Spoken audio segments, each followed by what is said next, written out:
ബഹുമാനപ്പെട്ട പൈതൃകം പഠന കേന്ദ്രം ഡയറക്ടർ ഡോക്ടർ വിജയരാജ്, പഠന കേന്ദ്രത്തിലെ ഇപ്പോൾ സന്നിഹിതരായിരിക്കുന്ന ബഹുമാനപ്പെട്ട അംഗങ്ങളെ, നിങ്ങൾക്കെല്ലാം എൻ്റെ നമസ്കാരം. ഞാനിന്ന് നിങ്ങളുടെ മുമ്പിൽ അവതരിപ്പിക്കുന്ന പ്രബന്ധം ജനനീ നവരത്നമഞ്ജരിയും പ്രകൃതിയും എന്ന വിഷയത്തെ ആധാരമാക്കിയാണ്. ജനനീ നവരത്നമഞ്ജരിയിലെ ഒന്നാമത്തെ പദ്യത്തെ ആധാരമാക്കിയാണ് ഇന്ന് സംസാരിക്കുന്നത്. ജനനീ നവരത്നമഞ്ജരി ആദിസത്യത്തെക്കുറിച്ചാണ് പരാമർശിക്കുന്നത്. ആദിസത്യത്തെ അറിവ് എന്ന പേരിലാണ് ഗുരു അവതരിപ്പിക്കുന്നത്.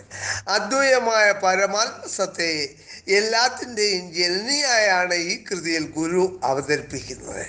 ആ പരമാത്മസത്തയിൽ വേർപെട്ട് പൊന്തി വന്ന ആയിരക്കണക്കിന് ജ്ഞാതൃജ്ഞേയ ജ്ഞാനരൂപങ്ങളാണ് പ്രകൃതിയായി നമ്മുടെ മുൻപിൽ പ്രത്യക്ഷപ്പെട്ടിട്ടുള്ളത്.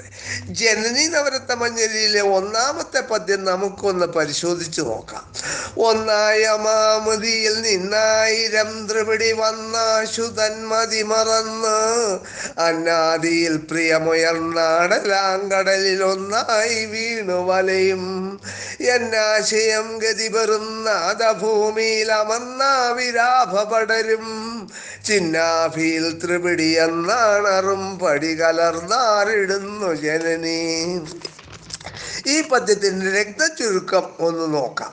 അദ്വൈതമായ അമ്മയിൽ ഞാനുൾപ്പെടുന്ന ഈ ജഗത്തിന് ആദികാരണമായിരിക്കുന്ന ഏകമായിരിക്കുന്ന മഹത്തായ അറിവാണ് നീ. ആയിരം ത്രിപിടികൾ നിന്നിൽ നിന്ന് വേർവിട്ട് പൊന്തിയതോടെ സൃഷ്ടി ആരംഭിച്ചു. അതോടെ അദ്വൈതജ്ഞാന സ്വരൂപമാണ് താനെന്നുള്ള യഥാർത്ഥ സ്ഥിതി ആത്മാവ് മറന്നു. സ്വരൂപം മറന്നതോടെ ജഡദൃശ്യങ്ങളിൽ കൗതുകം വളർന്നു. അന്നം തുടങ്ങിയ സുഖഭോഗ വിഷയങ്ങളിൽ പ്രിയമുണ്ടായി. അവയിൽ ഞാൻ മുഴുവനായി മുഴുകി അതുമൂലം ദുഃഖമാകുന്ന കടലിൽ വീണ് വലയാൻ ഇടയായി.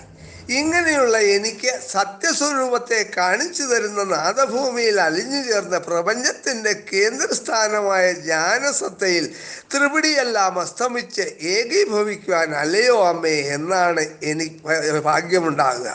ഇത്രയുമാണ് ഇതിൻ്റെ ചുരുക്കം. ഏകമായിരിക്കുന്ന നിന്നിൽ നിന്നാണ് എണ്ണിയാലൊടുങ്ങാത്ത ത്രിപിടികൾ ഉണ്ടായി. ആ ത്രിപിടികൾ ചേർന്നതാണ് നാം കാണുന്ന പ്രകൃതി. അതിൻ്റെ ഭാഗമായിട്ടാണല്ലോ ഞാനും നിങ്ങളും എല്ലാം ഉണ്ടായത്. ഈ ത്രിപിടികളുടെ എല്ലാം ഉപദാന കാരണം നീ തന്നെയാണ്. ത്രിപിടിയായി രൂപം കലർന്നിരിക്കുന്നത് നീയാണെങ്കിലും ഞാൻ പരമാർത്ഥത്തിൽ നീ തന്നെയാണെങ്കിലും ആ കാര്യം ഞാൻ മറന്നു കഴിഞ്ഞു. എന്നിലിരിക്കുന്ന പരമാനന്ദ സ്വരൂപമായ നിന്നെ മറന്നു കഴിഞ്ഞപ്പോൾ എന്തിനെങ്കിലും താല്പര്യമർപ്പിക്കണമെന്ന മനസ്സിൻ്റെ സ്വതസിദ്ധമായ താല്പര്യപ്രകാരം അന്നം തുടങ്ങിയ വിഷയങ്ങളിൽ ആനന്ദം അനുഭവിക്കുവാൻ എൻ്റെ താല്പര്യമുണർന്നു. അങ്ങനെ പ്രകൃതിയുടെ ഭാഗമായി രൂപാന്തരം കിട്ടിയ ഞാൻ പ്രകൃതിയിലുള്ള കാര്യങ്ങളിൽ താല്പര്യമുണ്ടായി. അതിൽ ആനന്ദം കണ്ടെത്തുവാൻ വിഷയങ്ങൾ മാറി മാറി അന്വേഷിച്ചുള്ള പരക്കം പാച്ചിൽപ്പെട്ടു. പ്രകൃതിയിൽ നിന്ന് സുഖം കിട്ടുവാൻ ആഗ്രഹിച്ച എനിക്ക് അവിടെ നിന്നും യഥാർത്ഥ സുഖം കിട്ടിയില്ല. വിഷയസുഖങ്ങളെ മൊത്തമായി നോക്കിയാൽ അതിലൊരു തൃപ്തിയുമില്ല. അസംതൃപ്തിയാണ് അവസാന ഫലം.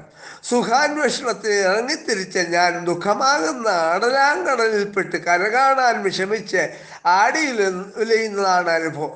പ്രകൃതിയും ഞാനും നീ തന്നെയാണെങ്കിലും ഈ പ്രകൃതിയിൽ നിന്ന് എനിക്ക് പരമമായ സുഖം ലഭിക്കുകയില്ല.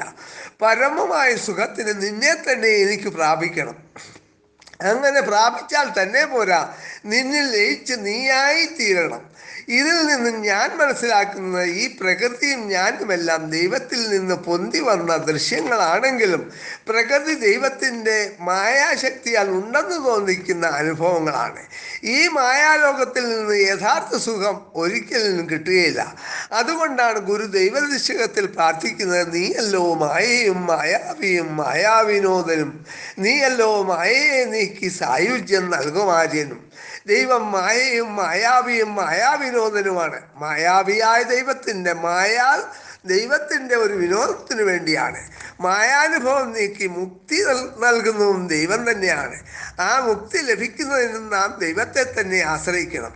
ദൈവവും പ്രകൃതിയും ഒന്നാണെന്നും പ്രകൃതി ദൈവത്തിൻ്റെ മായാശക്തിയാണെന്നും ഈ മായാശക്തിയിൽ നിന്ന് മോചിതനാക്കി സായുജ്യം നൽകണമെന്നും നമുക്ക് ദൈവത്തോട് പ്രാർത്ഥിക്കാം. ഇത്രയും കൊണ്ട് ഈ പ്രബന്ധം ഇവിടെ ഉപസംഹരിക്കുന്നു.